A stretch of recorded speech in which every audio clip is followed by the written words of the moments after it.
Football toujours, dans 2 jours, au Parc des Princes, le grand choc, c'est-à-dire la finale de la Coupe de France. C'est la grande surprise de la saison de football. L'équipe d'Auxerre, composée de joueurs semi-professionnels, rencontrera celle de Nantes. C'est la première fois depuis 20 ans qu'une équipe de 2e division joue une finale de Coupe de France. Olivier Ray nous présente les joueurs donc de cette équipe étonnante Auxerre. Pereira Lisio, 28 ans. Paul Bro, 29 ans. André Truffaut, 26 ans. Serge Maisonnès, 31 ans. Philippe Delancret, 24 ans. Youssef Dozet, 31 ans. Gérard Allet, 33 ans. Jean-Paul Noël, 22 ans. Marianne Chayat, 38. Dominique Cuperly, 26 ans. Christian Roch, 28 ans. Michel Denis, 24 ans. Olivier Borel, 25 ans. Guy Roux, 40 ans. Michel Lourdin, 20 ans. Il y a tout juste 20 ans depuis Le Havre qu'une équipe de 2e division ne s'était pas qualifiée pour la finale de la Coupe de France. C'est vous dire le remarquable exploit réalisé par ces joueurs d'Auxerre, qui ne sont pas des professionnels. Autant dire que cette performance a surpris tout le monde et qu'elle est même considérée par les intéressés comme anormale.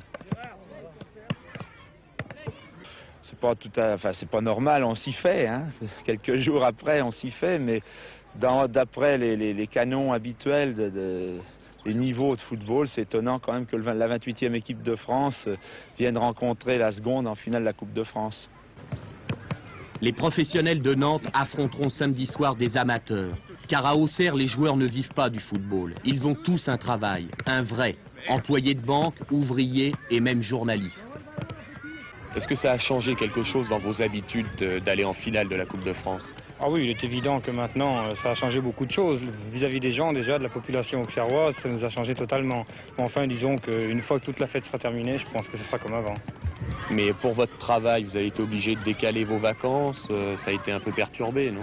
Ah oui, il est certain déjà qu'il faut rendre quand même hommage à tous nos employeurs qui nous ont libérés voici bientôt 1 mois et demi depuis le match de Lille.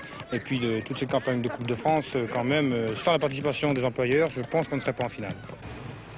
Pour gagner la Coupe de France, Auxerre est parti se mettre au vert à Château-Chinon, chez l'adversaire, dans le fief de François Mitterrand. L'équipe de Jean-Pierre Soissons. L'équipe de la ville dont Jean-Pierre Soissons est le maire, venant s'entraîner dans la cité où François Mitterrand est maire,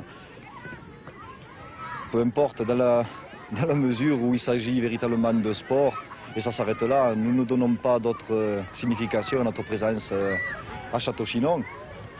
Nous aurions pu tout aussi bien choisir une cité où un maire communiste aurait été présent.